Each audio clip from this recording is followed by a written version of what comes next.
हे उद्धव तू भली रे वधामनी लाव्यो।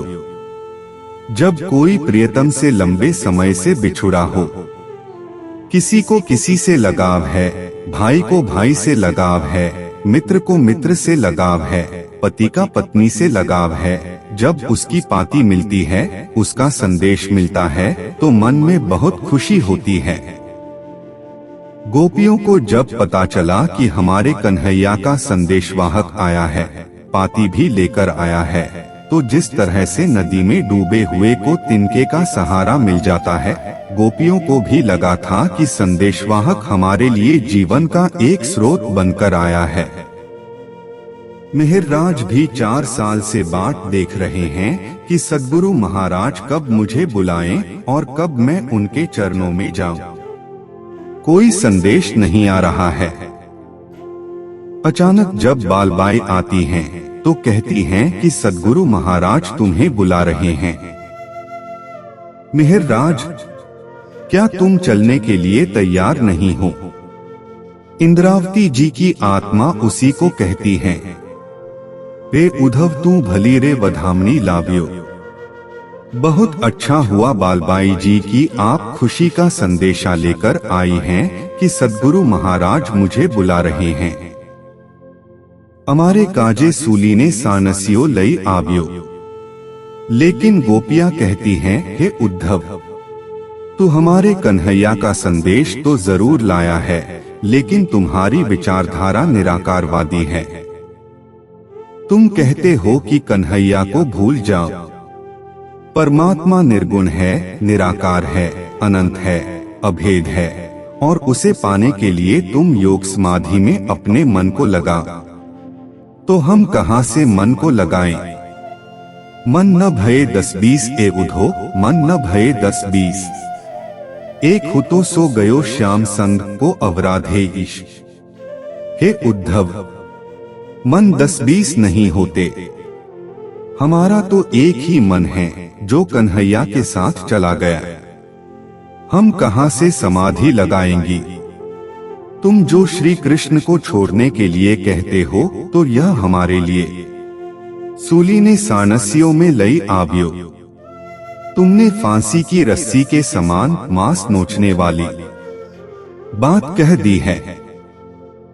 अब इंद्रावती जी की आत्मा कह रही है, बालबाई जी, बिहारी जी पहले आए थे, कह रहे थे कि मिहिरराज, तुम्हें तो कोई याद भी नहीं करता। सद्गुरु महाराज तुम्हारा नाम भी नहीं सुनना चाहते। उनकी तबीयत खराब है। मैं कस्तूरी लेने आया हूं। मैंने कस्तूरी दे दिया। उनकी तबीयत खराब सुनकर मुझे पीड़ा हुई। लेकिन जो आप बता रही हैं कि सद्गुरु महाराज तुम्हारे लिए बिलख रहे हैं, यह संदेश बिहारी जी के संदेश से ज्यादा कष्टकारी है। ये मेरे लिए फांसी की रस्सी के समान है, क्योंकि मेरे कारण मेरे सद्गुरु महाराज बिलखे। मैं इसको बिल्कुल भी सहन नहीं कर सकता। यही प्रसंग यहाँ घट रहा है कि किस तरह से बिहारी जी से भी ज्यादा कष्टकारी बात बालबाई की लगी। उद्धव ते तो अक्रूर पर इंदूरे चढ़ाव्यो। हे उद्धव, अक्रूर हमारे कन्हैया को ले गया था। यहाँ से जाते समय कन्हैया कह गए थे कि 4 दिन के बाद हम आ जाएंगे, लेकिन अभी तक कन्हैया नहीं आए। अक्रूर का कन्हैया को ले जाना हमें उतना नहीं खला, जितना कि तुम्हारी ये बातें हमें पीड़ा दे रही हैं। हमें तो यह लगता था कि कन्हैया कहीं पर भी होंगे तो भी हमारे उनके बीच का अटूट रिश्ता है, लेकिन तुम तो सीधे तलवार से भी ज्यादा भयंकर वार कर रहे हो। तुम कह रहे हो कि हम श्री कृष्ण को बिल्कुल ही भुला दें और योग साधना करना शुरू कर दें, समाधियां लगाना शुरू कर दें, क्योंकि परमात्मा निराकार है। तुम कृष्ण को जानते ही नहीं। वैसे ही इंद्रावती जी की आत्मा बालबाई से कह रही है कि हे बालबाई, बिहारी जी ने जो बात बताई कि सद्गुरु महाराज तुम्हारा नाम भी लेना नहीं चाहते, तो मुझे ज्यादा कष्ट नहीं हुआ। लेकिन आप कह रही हैं कि सद्गुरु महाराज मेरे लिए बिलख बिलख कर रो रहे हैं कि कोई जाकर मिहिरराज को बुला लाए, तो आपकी यह बात मेरे लिए सबसे ज्यादा कष्टकारी है। इसको कहते हैं उद्धव ते तो अक्रूर पर इंडूरे चढ़ाव्यो। हे उद्धव, तुमने अक्रूर से भी ज्यादा कष्ट हमें दे दिया। उद्धव ते दुखड़ा घणूज देखाड्यो। गोपियां कहती हैं, हे उद्धव, तुमने हमें बहुत अधिक दुख दिया है। गोपियों का श्री कृष्ण जी के साथ अटूट प्रेम है। गोपियां संसार को नहीं जानती, शरीर की चिंता नहीं है, उन्हें तो केवल श्री कृष्ण चाहिए। और यदि कोई कहे कि तुम कृष्ण को ही भूल जाओ तो इस पीड़ा को वे कैसे सहन कर सकती थीं? इंद्रावती की आत्मा जानती है कि मेरे धाम धनी युगल स्वरूप सद्गुरु धनी श्री देवचंद्र जी के अंदर विराजमान होकर लीला कर रहे हैं, और सद्गुरु महाराज को मेरे कारण कोई कष्ट हो, यह मेरी आत्मा किसी भी कीमत पर सहन नहीं कर सकती। उसी पीड़ा को व्यक्त कर रही हैं। बालबाई जी, आपके शब्दों ने मुझे गहन पीड़ा दी है कि सद्गुरु महाराज मेरे कारण बिलख बिलख कर रो रहे हैं। हो श्याम पियू पियू करी रे पुकारू। मेरे प्रियतम, मैं तो आपको बार बार अंतरात्मा से पुकार रही हूँ। आप मेरे धाम धनी हैं, तो आकर मेरे धाम हृदय में विराजमान हो जाइए। हबशा में इंद्रावती जी ने इन सारे प्रसंगों पर दृष्टिपात किया है। कैसे अरब से लौटते हैं, प्रणाम स्वीकार नहीं होता है, 2 साल वहीं नौतनपुरी में बने रहते हैं, न सद्गुरु महाराज बुलाते हैं न ये जाते हैं। फिर कला जी के यहाँ 2 साल बीत जाते हैं। सारा घटनाक्रम मानो मस्तिष्क में उमड़ रहा है। अंदर इंद्रावती की आत्मा विरह के आंसू बहा रही है कि मेरे धाम धनी आपोपू जारे नाखिए आंख मीची, त्यारे तमने आवे शर्म। क्या जब मेरी यह सुरता शरीर छोड़ जाएगी तब आपको शर्म आएगी? जिसको शर्म न आए उसको क्या कहते हैं? बेशर्म। प्रेम के मीठे शब्दों में अक्षरातीत को बेशर्म कहा जा रहा है। बेशर्म कहना गाली भी है, और बेशर्म एक बहुत प्रेम का शब्द है कि मैं आपके विरह में तड़प रही हूँ और आप मुझे दीदार नहीं दे सकते। रोम रोम सूली सुगम खंड खंड खांडाधार, पूछ पिया दुख तिनको जो तेरी विरहिन नार। सूली कहते हैं भाले को, भाले से भिन्न एक बर्छी होती है। इंद्रावती जी की आत्मा कह रही है कि मेरे धाम धनी, यदि मेरे शरीर के रोम रोम में बर्छी चुभोई जाए तो उतनी पीड़ा नहीं हो सकती जितनी पीड़ा आपके विरह में तड़पने पर हो रही है। तात्पर्य क्या है?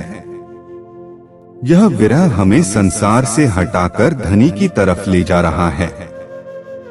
इंद्रावती जी की आत्मा कह रही है कि मेरे धाम धनी, मैं तो बार बार आपको पुकार रही हूँ, आप आइए और मेरे धाम हृदय में साक्षात विराजमान हो जाइए।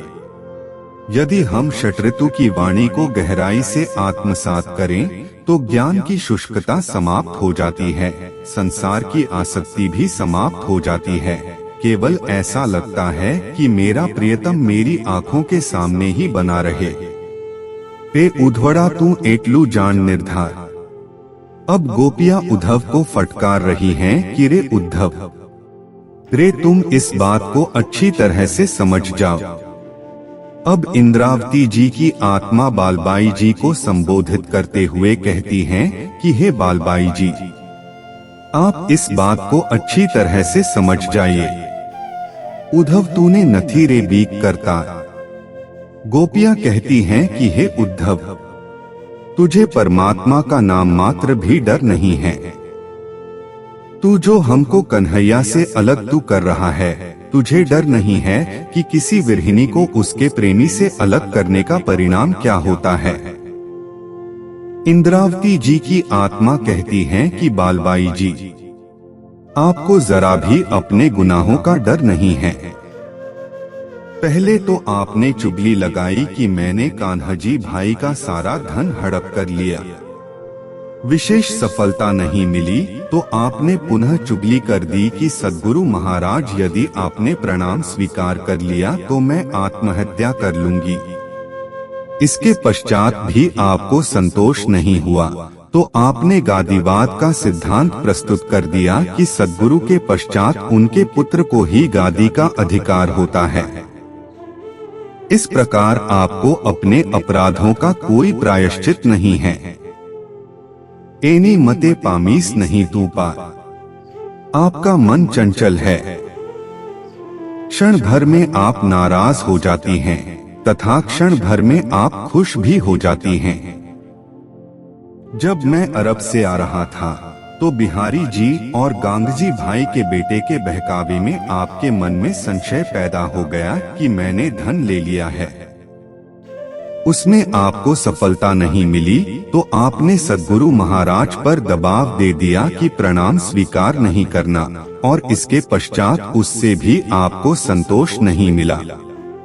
बिहारी जी महाराज को आपने गादी पर बैठाया कि गुरुपुत्र को ही गादी पर विराजमान होने का अधिकार होता है तथा जो गादी पर विराजमान होता है वह सद्गुरु का ही स्वरूप होता है, अक्षरातीत का स्वरूप होता है। एनी मते पामीस नहीं तू पा। यह आपकी बुद्धि चंचल है।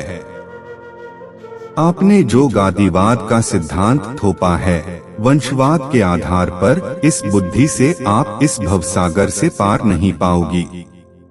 तू पण तारा धनीसो विछड़ीस आवार।